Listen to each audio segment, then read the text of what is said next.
It's Pyram King. I'm really excited to bring you another location in the village of Saltmarsh. For Legends of Saltmarsh, we're going to be talking about the Wicker Goat. Now, if you're not familiar with the Legends of Saltmarsh, we're going to be expanding the village of Saltmarsh in the World of Greyhawk, not only for the Ghost of Saltmarsh for D&D 5e, but we're also looking to expand in the World of Greyhawk, other adventures and stuff like that. But we're first fleshing out the town. Now, we're going to be looking at this in Foundry Virtual Tabletop, some beautiful battle maps by DM Andy, Theater of the Mind maps, some sound files, and a quest, the missing Cask as well. All of the content you see here is available for free on Legend Keeper. I'll put a link in the description down below. If you like all of this content in Foundry, you want to support me in this project, I take all of that content that I put together for free, put it in a Foundry Adventure module, lighting, sound, walls, everything for you to download. If you want to become a member, you can click on the link down below. Now, it's not just available for D&D, it's also system agnostic. So if you're playing in Shadow Dark, Pathfinder 2, or whatever, you can go ahead and enjoy this in Foundry as well. Let's go ahead and jump in and check it out. We're going to first take a look at where this is in Saltmarsh. So this is a map of Saltmarsh made by DM Andy, and we're up here just south of the city gate near the barracks at the Wicker Goat. We have a Theater of the Mind map here.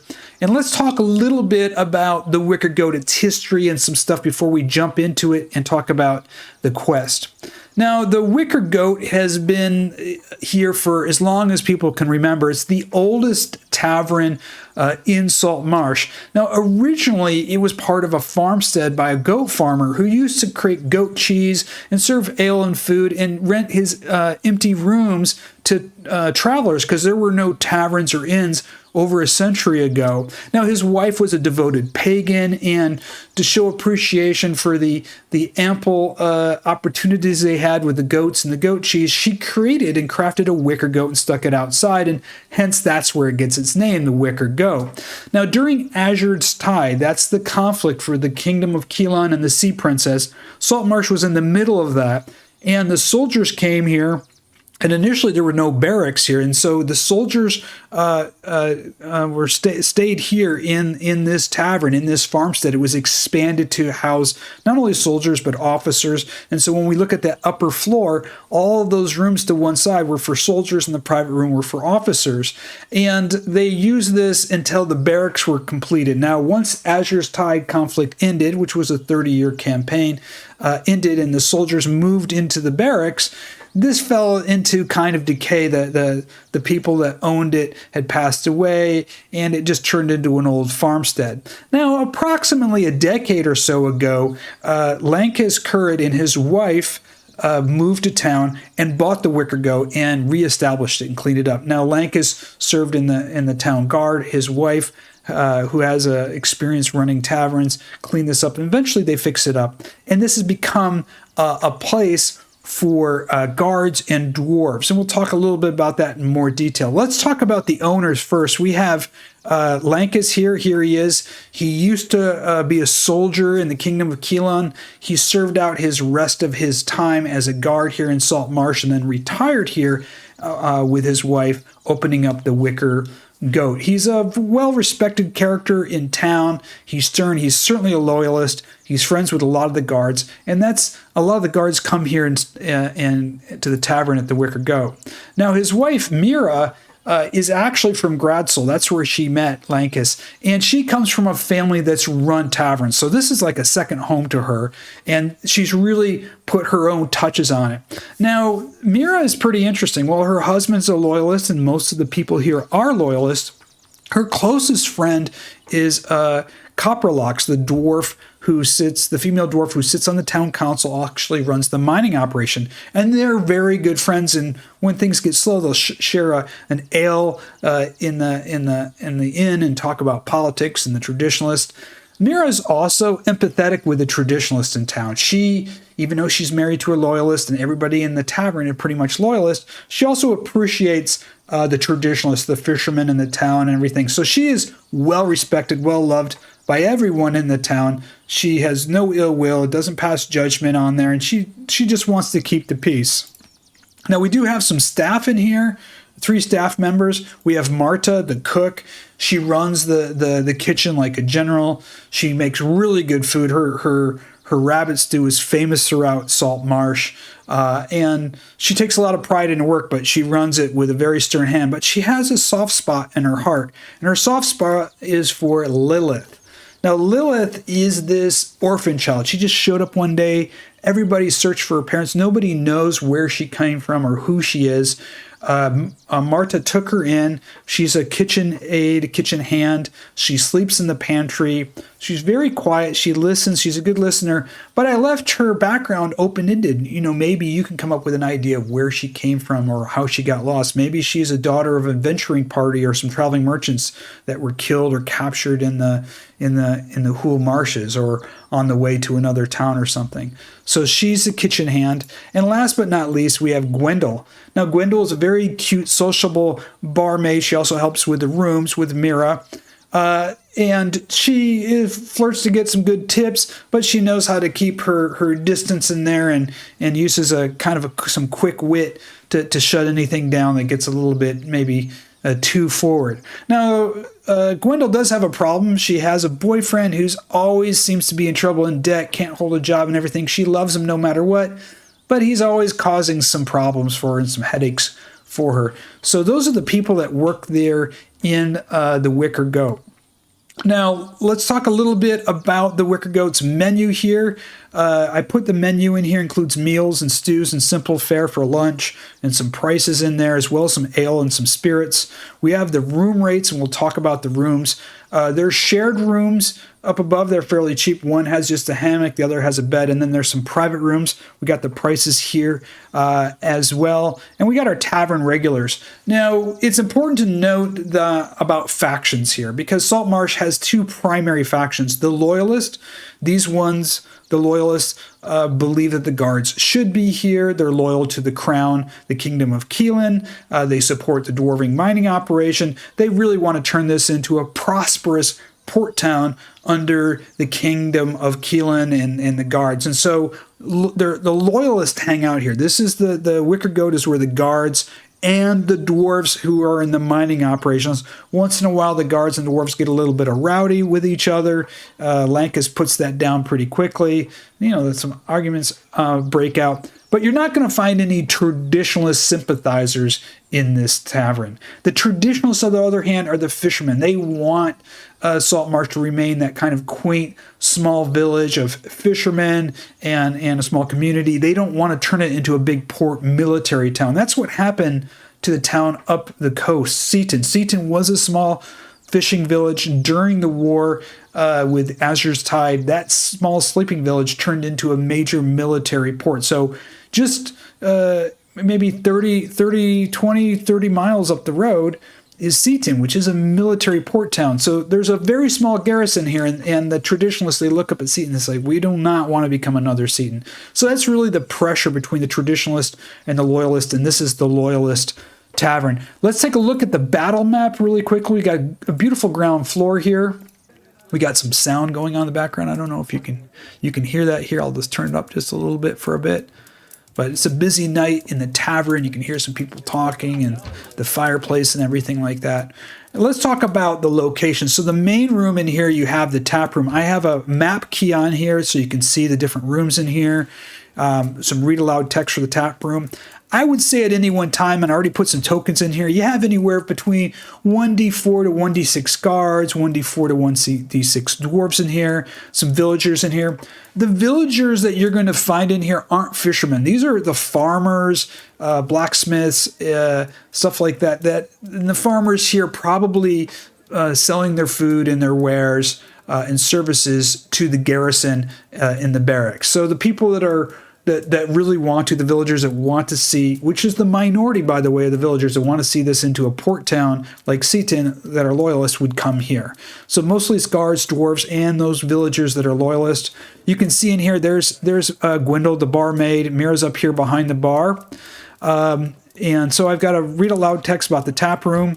And then we have these snugs. And let me tell you a little bit about the snugs. I think these are pretty cool. And this is something that DM Andy added here. So at one end of the tap room, you have 2 private rooms, and you have another 2 private rooms at the other end of the tap room.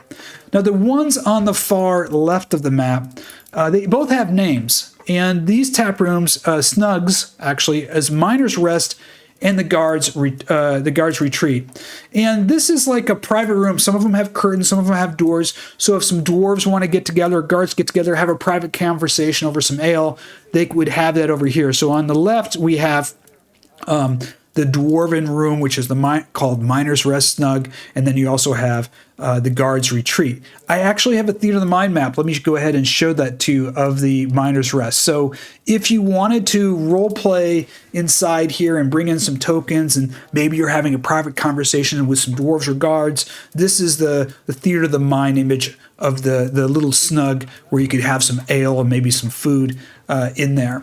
Now on the other side of the ground floor, we have the other two snugs, and they're a little bit bigger. One of them has a door on it, the other one a curtain. This one's called Trader's Nook or Captain's Quarter. So in the Trader's Nook, and again, I have that as well in a Theater of the Mind map. So in the Trader's Nook, this would be probably some traveling merchants, something like that. And in the Captain's Quarters, you would probably meet, if you're going to meet with Fireborn or Craddock or somebody in the town guard or somebody maybe in the military or in the naval forces of Keelan, you would probably have a private meeting in this snug in here, the captain's quarters. So you got some really nice Theater of the Mind maps. Again, all inspired by Diamandi's gorgeous battle map. Now we have the bar up here to the top. Then you have the office in here where you're going to find if Lankus is not out there doing his rounds or taking care of something, this is where he's going to be in the office in the back. And then we also have the kitchen back here, and we've got Marta and Lilith in here, the kitchen hand with the pantry. This is where Lilith sleeps at night in the pantry. She's got like a little cot in there. She sleeps. Remember, she's the little orphan girl helping out Marta, the cook. So this is Marta's space. She's the general in there. Even Lankus and Marina know, hey, this is Marta's space. We're just going to let her cook and do whatever she wants. Again, if we look at that menu, there's some great stuff on that menu. The hearty rabbit stew is famous in Saltmarsh. It's the best rabbit stew you can get. There's some grilled kingfisher trout, fried mussels and oysters, shepherd's pie, goat cheese platter. Of course, you're always going to have goat cheese here. By the way, the new wicker goat outside, when Mira and Lankus took this over, Mira hired a local artisan to craft a new wicker goat outside. And you can actually see that on the battle map here. Let me show you. There's the wicker goat outside. And there's some chairs and tables outside. So you can, if you want to sit outside, you can as well. Now you're going to notice some up arrows here. These up arrows use Monk's active tile to teleport them to the second floor. So let's go up to the second floor of the wicker goat and talk about that. So we can see down into the main area. It's kind of blurry down there. Again, a beautiful battle map by Diamandi. I'll put his Patreon link down below. So if you want to get these in 8Ks and different look and feels, he has them on his Patreon. They are included both on Legend Keeper as well in Foundry. These are WebP compressed versions to make this kind of lightweight, so you can run our Foundry adventure modules on pretty much any computer without too many problems.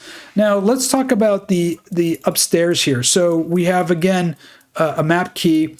The rooms across the front here in the back that we're looking at are the individual rooms. There's a single door, a shared door, and then they have curtains in here. And so some of them have a bed, some of them have a hammock. These would be the cheap rooms. My thought to make this place come alive is about 1d4 of these beds at any given night someone's renting. So maybe it's a traveling adventurer, a traveling dwarf, or dwarf coming here on assignment, or somebody in there. But working class would be probably staying in these rooms. To the south, we have the private rooms. The private rooms are a lot nicer. We've got a double bed, a queen bed, a king bed. They have private balconies on the front.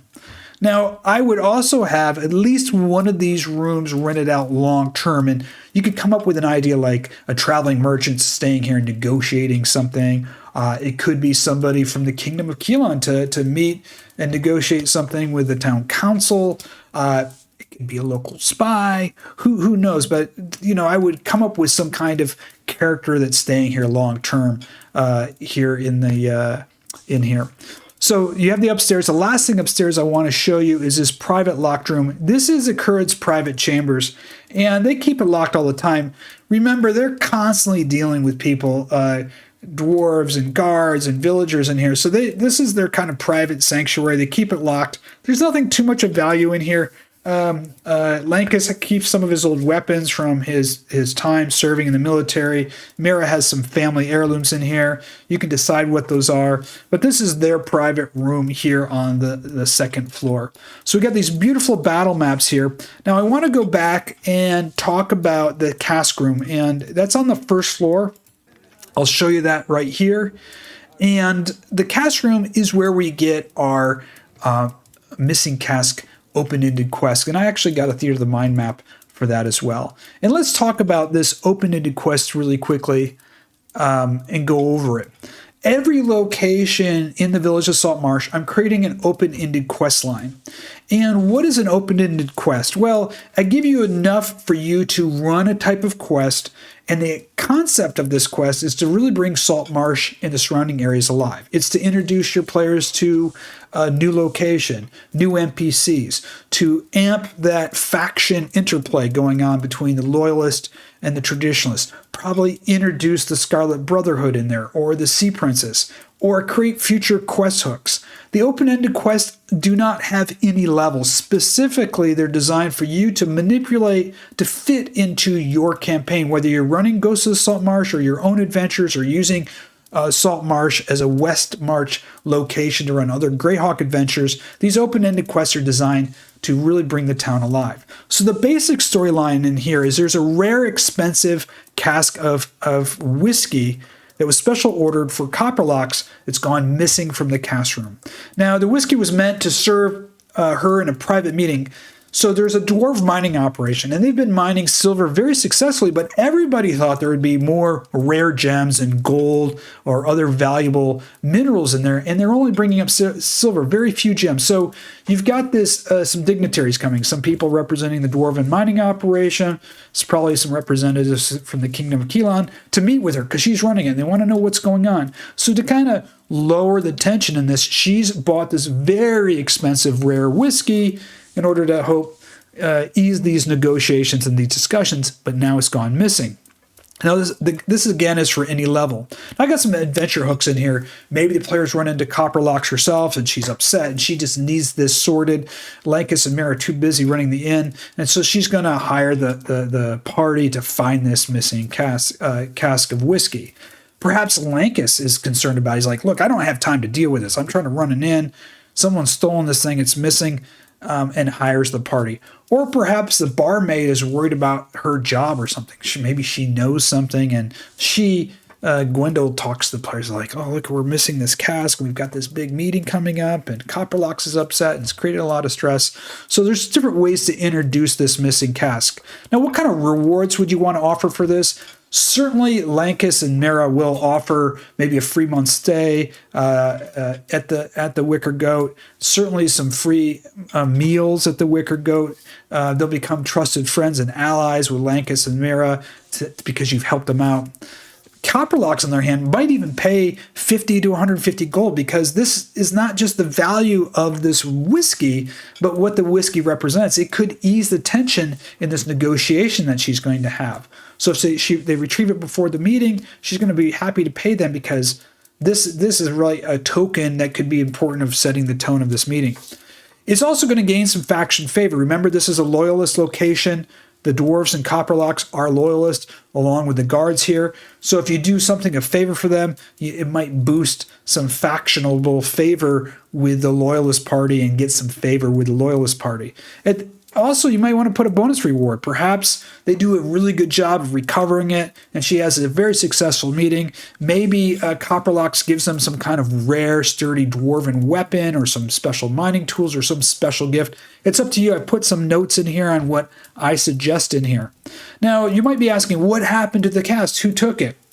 This is an open-ended quest. You can come up with your own ideas. I have 6 ideas and a random table if you want to just roll a 1d6 and randomly select it. So here are those 6 ideas on what happened to that cast. First of all, it was stolen by a desperate miner. You can come up with a character. Maybe they're in debt. They stole it to sell it to smugglers to get a secret passage, got by their way out of here before their debt needs to be collected.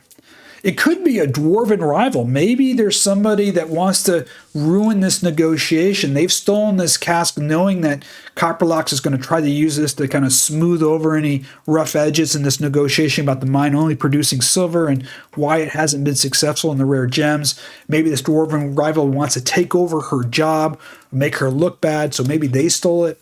It could have been swiped by the smugglers, and this is a great way to introduce that open-ended quest from the city gate. Maybe the gate guard knows who smuggled out the cask, and maybe they're selling it. Maybe Prime Water's involved with the smugglers, so if you want to introduce the smugglers or tie this into the city gate story, if you haven't watched the city gate video, I'll put a link in the description down below. The barmaid could be involved. You remember Gwendol has his boyfriend who's always getting in trouble. Maybe he's in trouble and he stole it for some reason. Maybe he's in debt. Maybe he stole it from the smugglers. Maybe he's been manipulated into stealing it. Who knows? So you could tie her and her boyfriend into it. Another idea is a hidden cellar. Maybe they put the cask in the back of the room, and the floor was kind of rotted back there, and it fell through. And in the bottom is there's some secret dungeon, and you could introduce some kind of small little dungeon adventure underneath the Wicker Goat if you want to. So the players find, hey, no one stole it. It actually fell through this hole. Because I would say the cask is not super big. It's probably a small cask of some expensive, or maybe it's super big and it broke through the floorboards and the players discovered it in the back or something like that. The last one is the Scarlet Brotherhood. Remember, that's the secret faction that's trying to sow chaos into that. Maybe they stole it because they want to introduce some chaos between Copperlocks and the Loyalist and the Traditionalist. Maybe they don't want the mine to be successful. Maybe there's something in the mine that the Scarlet Brotherhood knows about and they don't want it to be uncovered. And so they're trying to slow down the mining operation, or maybe get it abandoned by stealing this cask. So these are just some ideas. You can come up with your own ideas. Obviously, the objectives here are, there's some important characters involved. Obviously, Copperlocks, Lankus and his wife, as well as the staff. There's some clues. There could be some spilled whiskey or a broken glass. There could be some drag marks on the floor, a loose button or fabric, some broken floorboards. You could even have a marked coin, introduce one of those pirate coins that we talked about earlier in the city gate from the Sea Princess, and ties the smugglers into it. There could be a button or fabric that the players find that's probably maybe part of a guard's uniform or somebody, and they can match that up and realize who stole it. So there's all different types of things that you can introduce and clues in here. Again, it's to get the party engaged with the characters, NPCs, other locations, and tying some things together. I have some notes on the key NPCs here, both Copperlocks, what she believes happened, how she's going to interact with the party, what she needs or what she wants, as well as Lankus and Mira here. So give you some ideas on how they would engage with the party with this quest. I have the faction perspectives here. Remember, factions are an important part of Saltmarsh. Also, it ties the party on how they get along with different people in Saltmarsh.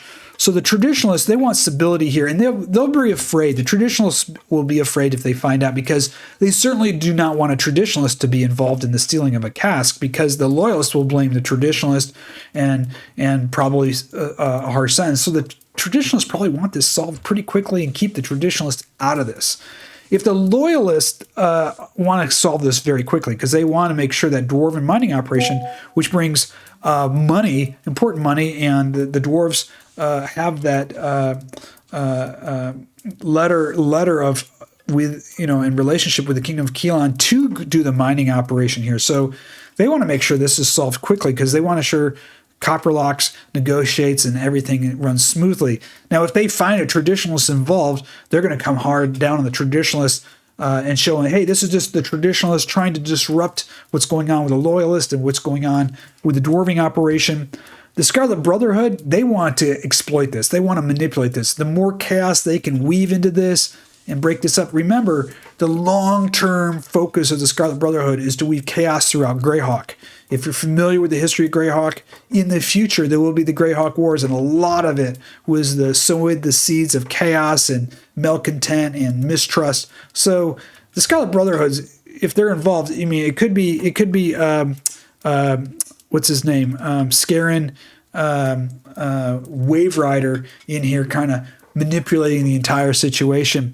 Now, if it's the Hold of the Sea Princess, who I count kind of as a faction because they're involved with the smugglers, if they're involved with smuggling this, they want to get that whiskey out of here quickly. They don't really care what happens with the traditionalist or the loyalist. Again, they're not familiar with what's going on with the Scarlet Brotherhood, but they want to protect the smuggling operation. So does Prime Water. So this is kind of giving you an idea on how they're all going to be worried about this cask. It's so crazy that a simple cask of whiskey could create so much chaos. But remember, this whiskey is also a symbol for a negotiation that could determine the outcome of the mining operation here. And she's hopefully going to butter these people up in this negotiation. So finding that whiskey is going to be important. Now, some future hooks, as always, I like to talk about, depending on your party level. If you want to run the missing cask and the smugglers took it, you could introduce, for a low-level party, the haunted house and the sinister secrets of Saltmarsh. Maybe they hear about the haunted house and somebody saw a small cask or somebody with a wagon with a big cask going towards the haunted house. Remember, in the haunted house, sinister secrets of Saltmarsh, below that is a secret smuggling operation. So this is a great way to introduce that adventure. Or if you want to use the haunted house and smuggling operations for another adventure, great way to introduce that haunted house. If you're levels 4 to 6, I would think about doing an open sea adventure. The Ghosts of Saltmarsh have a lot of ideas, even some suggested ships, pirates, and ideas for a sea adventure. So maybe the cask is taken by some pirates or it's being smuggled out on a ship, and you could have a sea adventure out of here that could lead into another adventure into Ghosts of Saltmarsh or any other Greyhawk adventure, a nautical adventure. Last but not least, if your players are parties level 7 or higher, and you're thinking about introducing the styes, this is a great way to introduce the styes. The cask has been smuggled out secretly to the Port Torvin, where it's going to be sold. It's very rare, and Port Torvin is known commonly locally as the styes. So if you want to introduce the styes, you could. The shadows over the port, the cask has been stolen there. So again, it's an open-ended quest. It gives you a lot of different things to do with this cask, introducing NPCs and everything. All of this is here available not only for free, again on Legend Keeper, but in the Foundry Adventure module. I really loved what Diamandi put together here as far as the beautiful battle maps. And they're all well lit and everything. We've got this great atmosphere with sound, some adventures, some new NPCs to explore. I really hope you like this addition to Legends of Saltmarsh. Until next time, may all your roles be critically successful. And I want to give a special shout out and thank you to my legendary supporters.